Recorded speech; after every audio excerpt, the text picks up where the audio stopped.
The Princess Who Found Her Voice. Once upon a time, a princess named Mia lived in a wooden palace high in the tallest tree in the largest forest in the kingdom. When she wanted to walk in her family's royal flower garden, a maid sitting with two big crochet needles knitting a rainbow-colored sweater would open a golden gate so Mia could slide down a slippery slide that curled around the tree trunk. Mia loved visiting the sweet-smelling flowers, red roses and yellow mums, white jasmine and gardenia, blue lilac and purple wisteria. When she finished, Mia would whistle, and a strong knight with a shiny sword hanging from his belt would lower a basket on a chain to pull her back up. One day, Princess Mia walked especially far on a big bumpy tree limb to scatter cupcake crumbs for her favorite bird friend, a bright red cardinal named Coco, and to set out berries and nuts for Tootsie, the squirrel friend she liked best. Suddenly, a strange green little gremlin man poked his nose through the leaves, snatched Coco, then stuck his dirty, stinky gremlin foot in her face. "Smell my foot," he said. "I won't," she said. He puffed himself up big, jerked a feather from Coco's wing, and Coco squawked and fluttered until the princess held her breath and bent her nose toward his ugly, nasty, warty foot. "Smell it," he said. "Go on." When she couldn't hold her breath any more, she smelled his yucky big toe. Her stomach felt sick, and she tried to tell him to go away. But the terrible stinky smell hurt her throat so much she could only squeak, "You gway! You gway!" He flung Coco up in the air. "Don't tell anybody, ever," he said, "and make sure you come back tomorrow, or I'll pluck another feather from that bird." Then he scuttled away on a tree limb and disappeared in the leaves. Princess Mia felt sad and angry, but didn't know what to do. Her mother, the queen, saw Mia was sad, but Mia couldn't make her voice work properly. Could only squeak, "Begrumlu man, Herco! Begrumlu man, Herco!" But no matter how hard Mia tried, her mother couldn't understand and just shook her head and, with tears in her eyes, hugged Mia tightly. The next day, Mia didn't know what to do, but didn't want Coco to lose any more feathers.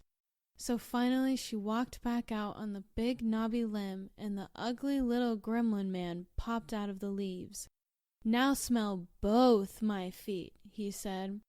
"One dut," her voice squeaked. "One dut." He puffed himself up even bigger than before, jerked out his hand, snatched Tootsie by her squirrel tail, and swung her round and round in a fast circle. "I'll whirl her till she's dizzy sick," he said. "Plee don't," Mia squeaked. "Plee don't." The puffed-up gremlin man leaned back on a branch, stuck both feet in the air, and wriggled his nasty, dirty toes. "Smell 'em," he said. Mia just closed her eyes and moved her nose forward. His feet smelled even stinkier and yuckier than before, and her tummy felt sicker and her throat burned more.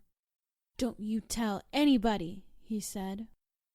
After the green gremlin man left, Mia tried again to tell her mother, but the terrible stink hurt Mia's throat so much her voice could only squeak to Mother, "Begrinum doot!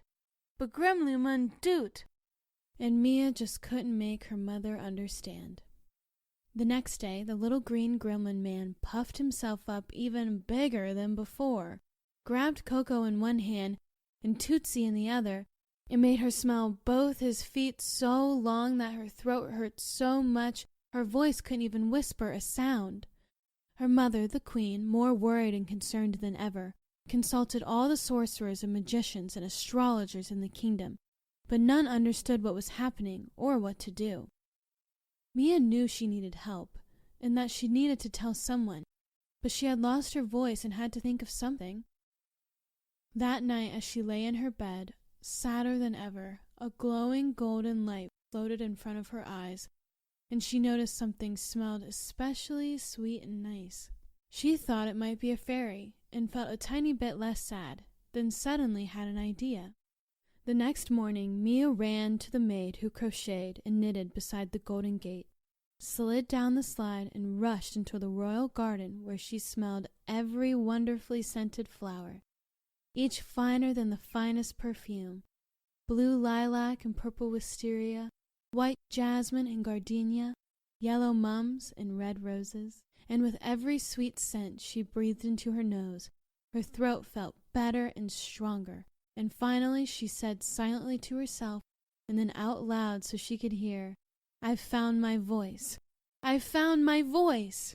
Then Mia whistled loud, jumped into the basket, rose up in the tree, and told the knight with the bright sword and the maid with the big knitting needles all the bad things the Green Gremlin Man had done. She felt sad at first, and a little bit afraid when she told, but the braver she was, and the more she told them, the stronger her voice made her feel. Then they made a plan. The maid and knight followed behind as she ran along the bumpy, knobby limb, and when Mia waved at them, they hid in the leaves. A moment later, the Green Gremlin Man popped up. "You're late," he said, and puffed himself big. "This time you'll smell my stinky armpits, too." And he puffed himself up bigger than ever. "No, I won't," Mia said. "I've found my voice." Then she yelled, "Now!" The maid rushed forward, swinging a big knitting needle in each hand, and the knight ran forward, swinging his sword, and they jabbed and poked the puffed-up Green Gremlin Man until he exploded like a fantabulous balloon, blasted out of the tree, and never bothered Mia or anyone else ever again. The Gremlin Man was strong, but Mia's brave voice made her even stronger.